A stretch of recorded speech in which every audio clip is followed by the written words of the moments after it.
It was 20 years ago this weekend that I interviewed, candidated for a church up in Lino Lake, Circle Pines, Blaine area, and I was there for a long time.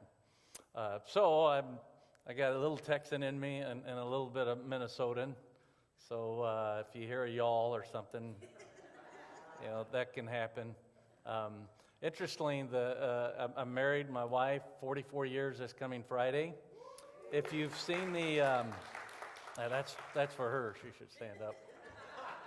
If you've seen the national news about the church burning in downtown Dallas, First Baptist Church, big building, that's where I became a believer. It's where we got married, actually, in downtown. This obviously coming Friday, 44 years ago.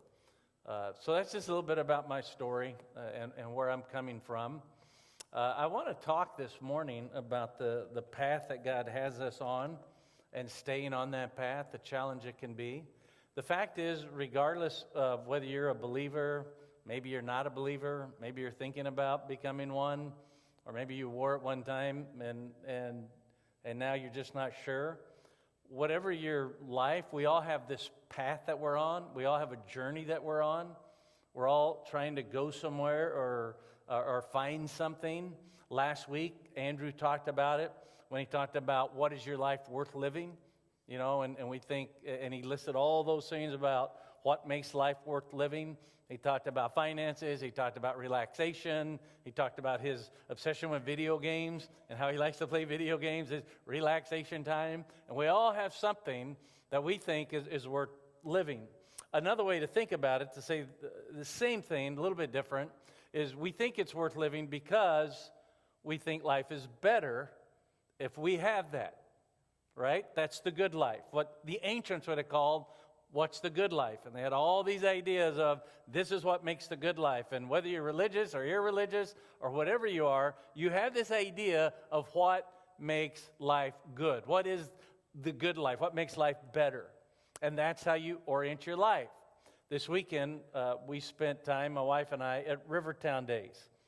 And why did we go to Rivertown Days? Well, because, life's better when you're at Rivertown Days. I mean, it's good. We had fun doing it. I still got the bracelet.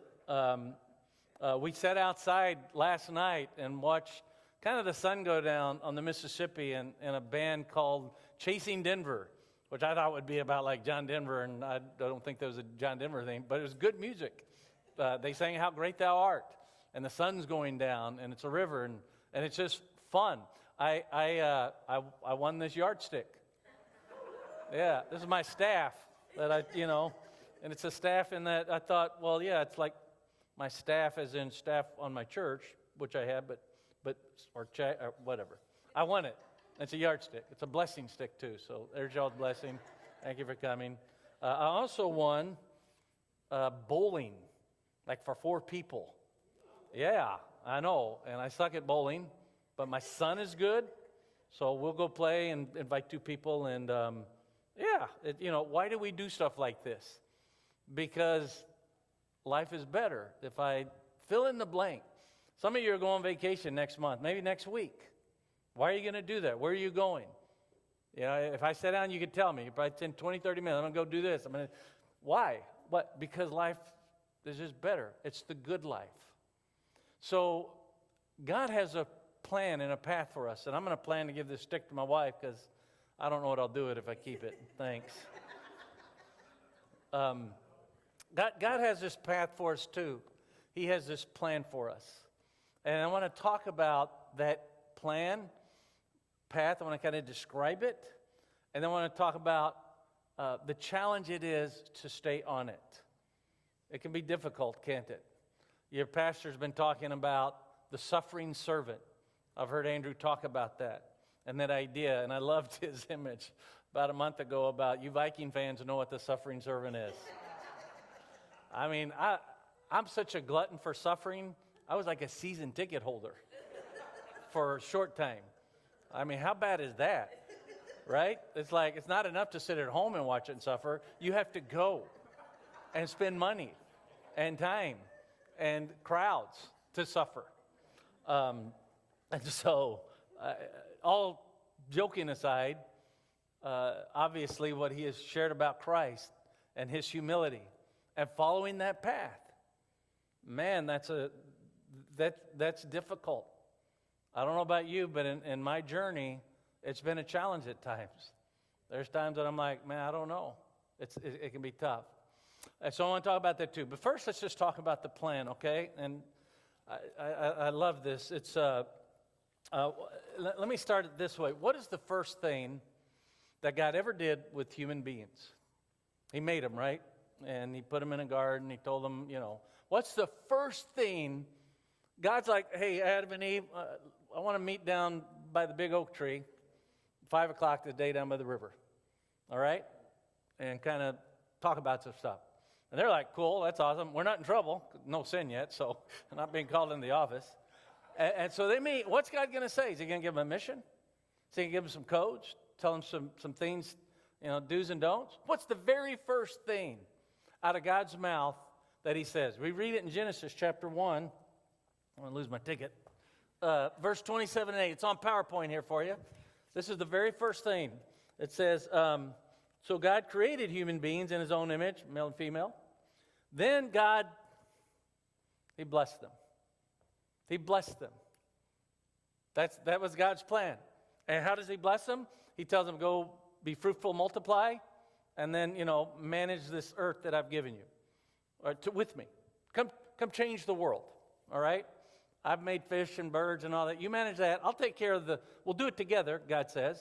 God says, I'll make the sun come out. I'll make plants do whatever they do and grow, and water will be there. But you do this. And be fruitful. How do humans be fruitful? They make little fruits. Sometimes maybe fruit cakes. Maybe sometimes I'm a fruit cake. But that's how they be fruitful. Multiply is the Hebrew word for become many, become much. How do two people become many? They have children. Yeah, procreation. The nice sort, yeah, procreation. That works. Yeah. They have, some of you thought maybe I was going to say something else. You have children. I mean, do you see, I could give you a lot of definitions on blessing. I can give you some Hebrew definitions, Greek, probably Swahili, and something else maybe. But isn't that a beautiful picture? I mean, you're just created. I mean, just think like you're first married, and a person says, okay, only two things. One, come change the world with me, and two, have procreation, children, what? Okay. You get the picture? First thing God says. First thing God says. First thing, blesses them and gives them a blessing. What's the first thing Jesus said when introducing himself to people? Think about this. He's Jesus Christ. He's God's own son. Is he going to come with a big doctrine? This is who I am? Is he going to come with some moral code? Is he going to come with some philosophy or idea? For the first thing that he says. Now, understand, there's no New Testament written, right? This is just Jesus giving the first sermon that we know that he gave. Most people don't know him. Some do. There's been Revelation and Mary, and, he's got a group. But now he's going to introduce himself. What's he going to say in a sermon to all these people that are coming to see him on the hillside? The first words out of his mouth. Blessed are the poor in spirit. Blessed are they that mourn. Blessed 9 times before he says anything else. He's talking about a blessing. Now, he gives a little different description of it that we'll look at in a minute than the Genesis one. But I just want you to get this idea. First thing God says in the Old Testament, blessing. First thing Jesus says in the New Testament, blessing. If you look at Revelation 22, it said Jesus says, blessed are. So you got the beginning of the book, the end of the book, you got Jesus, and then the very middle of the book. The book that's in the middle of the Bible is Psalms, the biggest book in the Bible, right? How does the very middle book, middle-ish, how does it begin? 150 chapters. What's the first chapter, first verse? Blessed are they that, blessed are those, and then he describes the blessed life in Psalm 1. Psalm 119, back up. What's the longest chapter in the Bible? Thank you. Yeah, got ahead of myself. 176 verses, almost 2,500 words. The longest chapter in the Bible. Let me tell you a bit about the chapter so that you'll get it, okay? 22 sections in Psalm 176. Why 22 sections? Because there are 22 letters in the Hebrew alphabet. We have 26, they have 22. So this is just one big poem, basically. That's all it is. And it's divided into sections of 8, all 22 sections. 22 times 8 is 176. The first section, every line begins with the alpha letter, which is the first letter in the Hebrew alphabet. Verses 1 to 8. Verses 9 to 16, every line begins with bet, which is the second letter in the Hebrew alphabet. The next 8 verses all begin with the letter Gimel. And so this is a good way to remember this poem for a Jewish mind, all right? And it goes all the way through the entire alphabet. It's kind of like the ABCs about God's plan or God's path, because it's about God's path. What is the first alpha word in this longest, biggest psalm? The first line. There's 8 of them that are alpha, but what's verse 1 and verse 2? They both begin with the same thing as Genesis 1 does, as Matthew did, as the end of Revelation does, as Psalm 1 does, and it's, you are blessed when you stay on course, walking steadily in the road God revealed. By the way, you is not there in Hebrew. In Hebrew, it's blessed. Blessed are you. Assure is the Hebrew word. The very first thing God is saying here is, blessed are you when you stay on course. Blessed are you. He's telling you describing what the blessed life is. And listen to me. You've got to get this, because what he's saying, and this is my first point, and this is most of what I'm saying this morning, is that God's plan for you is better than your plan for you. God's plan for you. God thinks about this all the time. This is always on God's mind. I don't know why you came or where you're at, but God just says, I have a blessing for you. This is God's priority. God's priority in creating you was to bless you. That's just who he is.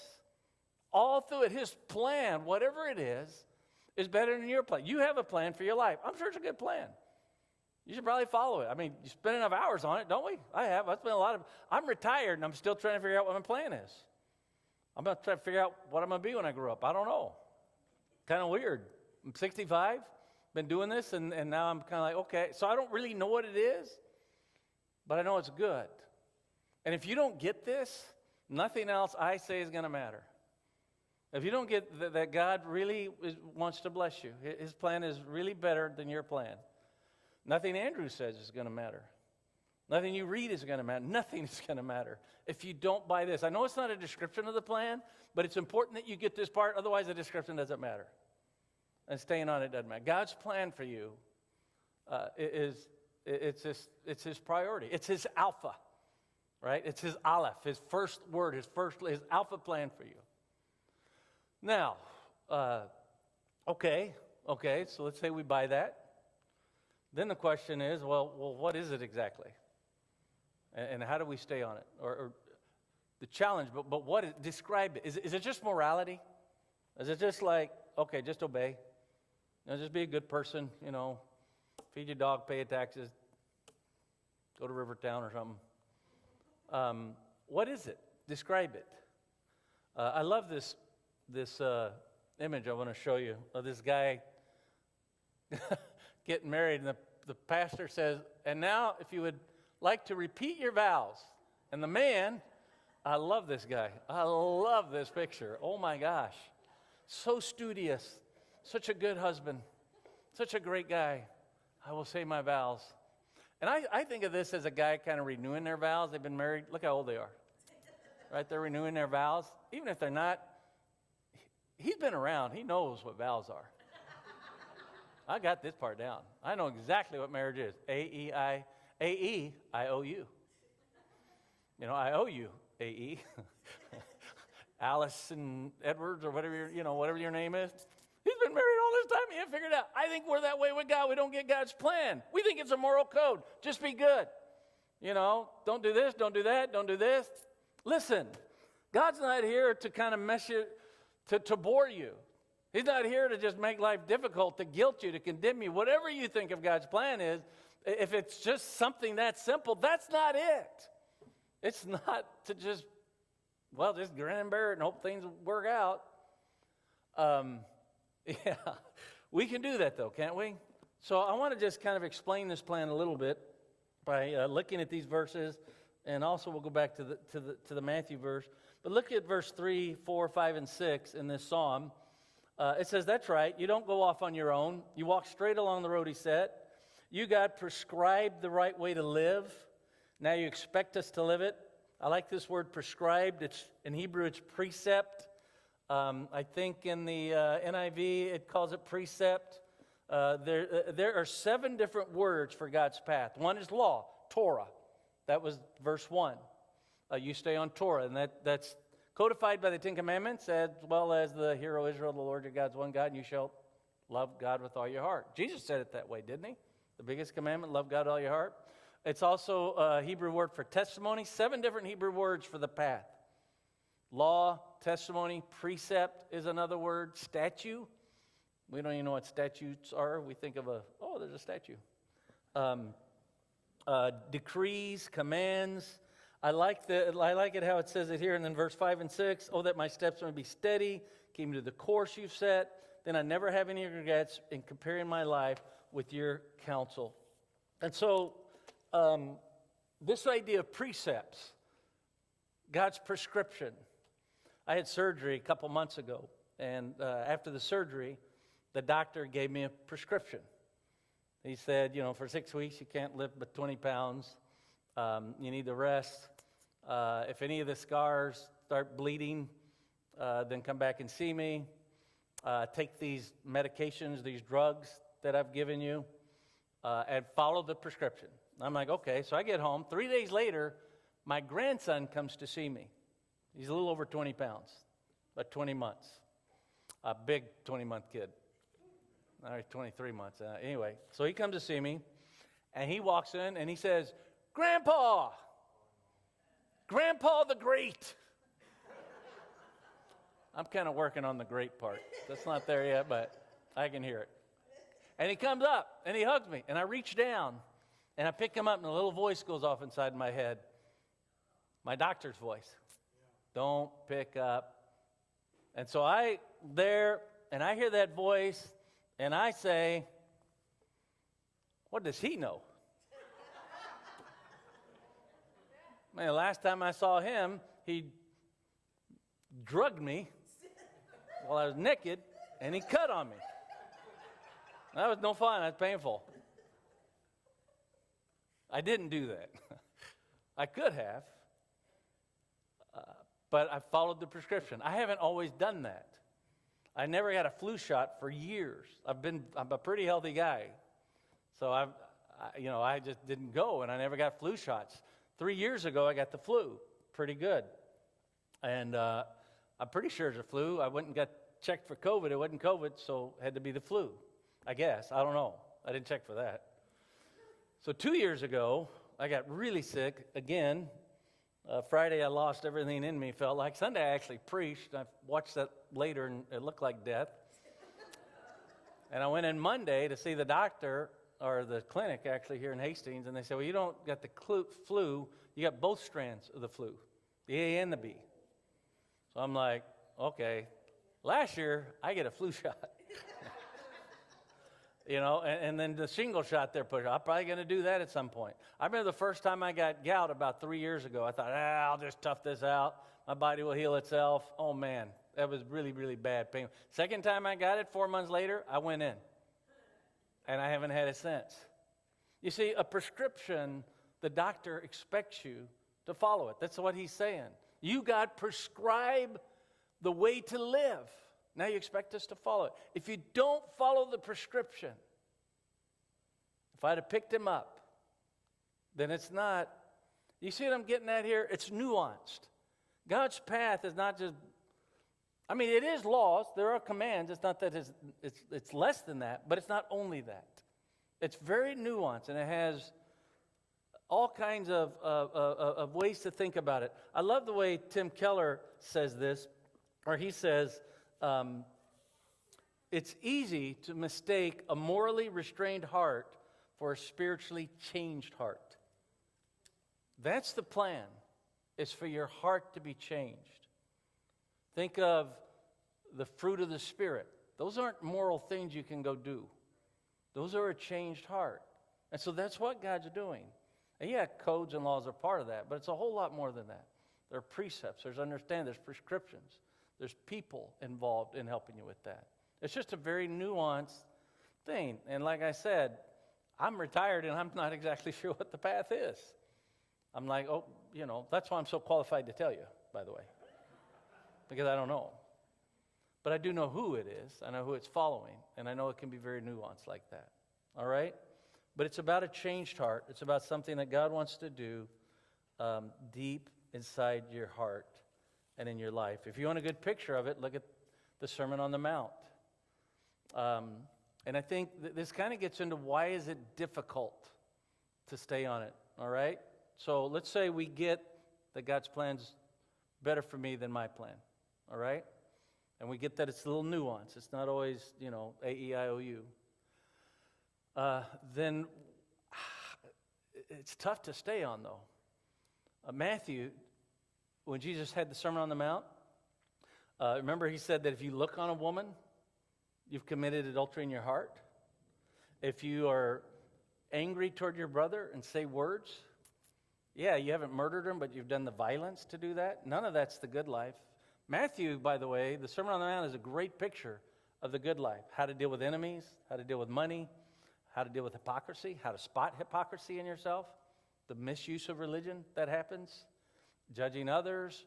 All kinds of things are in in the Sermon on the Mount, Matthew 5, 6, 7. So you can see a lot of it right there in Matthew if you go look at that. But it gets difficult. It can be very difficult. I was walking from the YMCA to the Lock and Dam. There's a back road you can do here in town. And on the road back, it's uphill.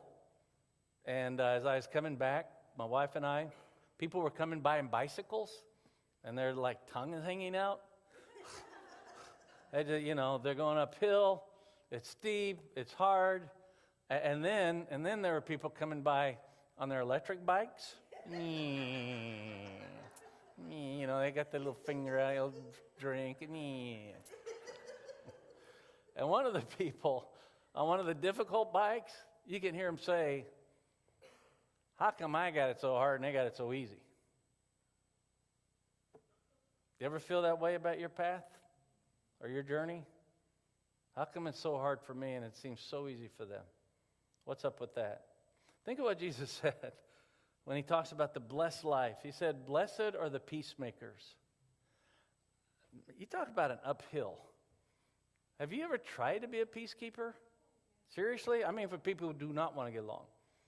Right? I'm not, managing kids, yeah, that can be tough. They're kind of little, but you have some hope, They'll get bigger and learn, hopefully. But then you get, as adults, siblings in the church, and you're trying to be a peacekeeper. And what happens when you're trying to help one side see the other side? You become the enemy of both, right? Because they just want you to sympathize with their side. And if you don't, then you're my enemy. And both to do that. So really, you walk away, and neither one of them like you. You ever tried to referee between a Republican and a Democrat? I mean, imagine that. And yet, how is that being blessed? Jesus is serious about this. There is a blessing in being that. What about, blessed are you who are meek? I don't do meek. I don't like meek. I try, and neither do you. You create your life so that meek does not exist. Meek means this: you have no alternative. You have no choice. You are trapped. Either you're limited financially, physically, you have no recourse, you have no one you can go to help you. You're at the end of your rope. There is nothing there that will help you. And that's what meek means. And yet Jesus says, "Blessed are the meek, for they'll inherit the earth." So where's the blessing? What Jesus is saying, I think, You're blessed when you're at the end of the rope. You're blessed when you don't have any other recourse. Because then God becomes your recourse. Then you need God to step in and do something in your life that if He don't do, it ain't going to be fun. And you ain't going to make it. And when you're at a place where you're seeking God like that, and you're thinking that way, and you're looking for that, then He steps in. And then you got something. You got a blessing. You got a story. You got a reality that is beyond beautiful. We moved to Denver back in 1984 to go to seminary. And talk about no resources. I mean, we didn't have anything. I got there, and they had trimesters. I had to drop out the second trimester because I didn't have money. And I have a 1-year-old son and a pregnant wife. And so I get back in school, and I'm there about a year and a half, and now my 1 year's almost 2, and my other son's like 4 months old. But we live in this house in Denver, and I have to take the bus to go to work from midnight to 8 in downtown Denver, while my wife stays home with the 20-month-old and the 5-month-old, or they're 17 months apart. So I'm, and because of that, I don't want people to see me leave my house. I leave at about 11. So I always go out the back door so no one will see me. I don't want someone to see me leave my house and I got a young wife and 2 kids at home. And so I sneak out the back and I go up the alley and I go down the block and then I come down to the bus station and catch a bus. She in the morning drives the kid in, we swap, and this goes on. Well, one night I'm sneaking out and my neighbor was in the backyard and he saw me. Hey, who is that? That's me, your neighbor. And I actually knew him, so that was okay. Another night I was sneaking out, and they had shut down our block because of the SWAT team was there. Here's our house, there's 2 more houses, and then the block shut down. They shut down that whole neighborhood, SWAT team. And I'm sneaking out of my house with a SWAT team in the thing, and I'm like, I'm done. I'm done. I had gone to Control Data Institute in Dallas and graduated, so I was a programmer. So I did have a recourse, and I went to Control Data Institute in Denver. They had an office then, and I was going to talk to their placement person. Said, I need to get a job. I can't. Tell them my story. I just need a job. Well, the replacement person wasn't there. They were in the place of hiring the replacement person who just left. So I spent another week thinking about it or whatever. Somehow we went back to that. And I stayed with it. A few months later, we got put on the campus at Denver Seminary, which is where I was going to school. And God just took care of it. But there were times when I'm like, there is no way, God. I don't know how to do this. If you don't show up and do something, that is part of the path with God. If you look at Abraham, you look at me, you look at all the people in the Old New Testament, what did Jesus do with his men all the time? Put them out in the middle of a sea. These are fishermen that knew what happened when you're in the middle of the sea in their big waves. You die. They knew that. So sometimes that's a path. There's a blessing because here's what happened. When God does show up, the best stories I have in my life, some of them, were the 4 years we lived in Denver. And it wasn't just God doing things that were really, really cool. It was that sense of His presence, that sense of His peace, the thing we pray for. So there's a blessing in that. Stay on the path. Stay on the path. Peacekeepers. Maybe if you tried to be a peacekeeper, you know what's happened. It went south. How is there a blessing in that? Well, the blessing isn't that they're going to all walk out and like each other and get along. That may happen. And, of course, a lot of times just stay out, right? There's that. You got to make sure that should be something you're doing. But that's not the blessing. It's not that everybody holds hands and sings Kumbaya because, you had a good church meeting or a good family meeting. Everyone, it may just be the opposite of all that. Then what's the blessing in doing that? Jesus said when you do that, you're called the children of God. You are now getting to be a part of who God is and what God is. And God's like, welcome to my world. Now you get what it's like, what I'm trying to do, and how difficult it is, and how you're God's child. You look more like God doing that. than at any other time because it's so easy to just choose sides and hammer the other side. But man, when you're trying to do that, you look more like God than you ever do. You look like His child. That's what Jesus said. That's the blessing. And yeah, someone may mess up your plan, but listen to me. God is bigger than anyone trying to mess up your plan. He can change the mess they brought.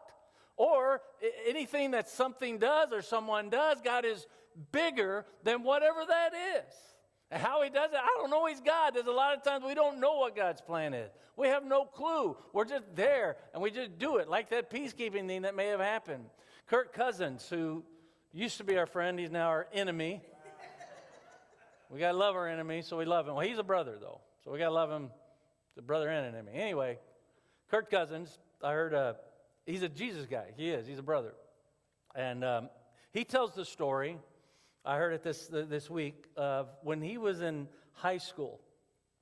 And he's trying to follow God's plan. In fact, that's a lot of what he's actually talking about. He heard someone either in his church or a camp tell this story.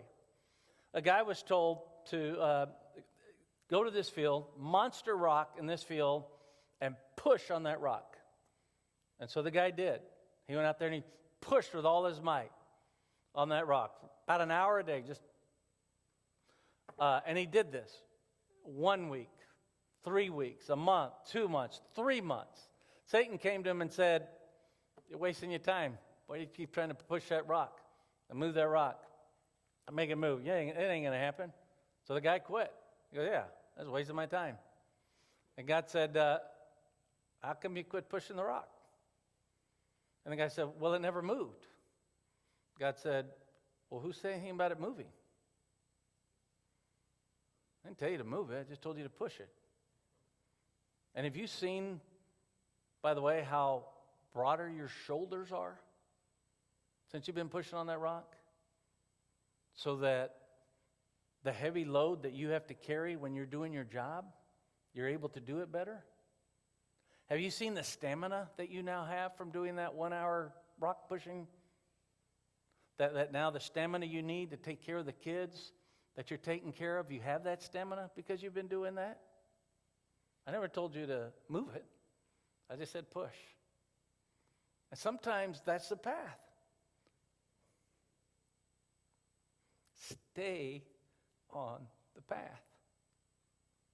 Stay on the path. This text ends by saying, "I thank you for speaking straight from your heart, God. I learned the pattern of your righteous ways." And by the way, this is part of the path, hearing God's heart, learning a pattern, a way of thinking, a way of responding. "I'm going to do what you tell me. Don't ever walk off and leave me." Big idea. Here's all I'm saying in one sentence. God's plan for you is better than your plan for you, so stay the course when it's difficult. Even when it's boring. I didn't have time to get into the boring part. I wish I did. We get tempted and tested. But God's plan is good, so stay on that, even when it's difficult. Would you bow your head and just let me pray for you about this?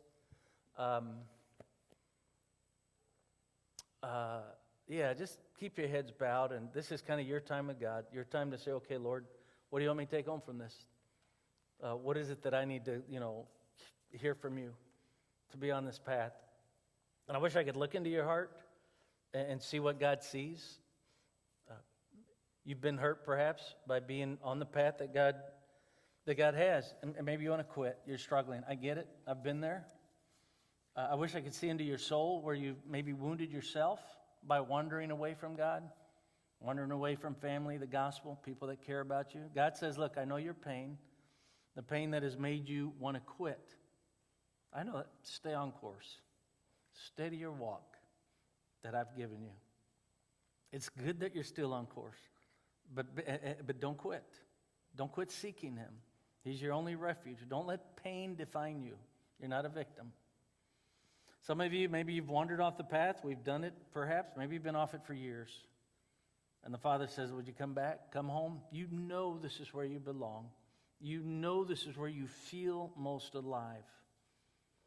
The Father has his eyes on you. He wants to bless you. But you've wandered away. And you're way too important to God. He has too many good things for you to let culture define you. Don't walk that path. It only leads to regrets. In Jesus' name.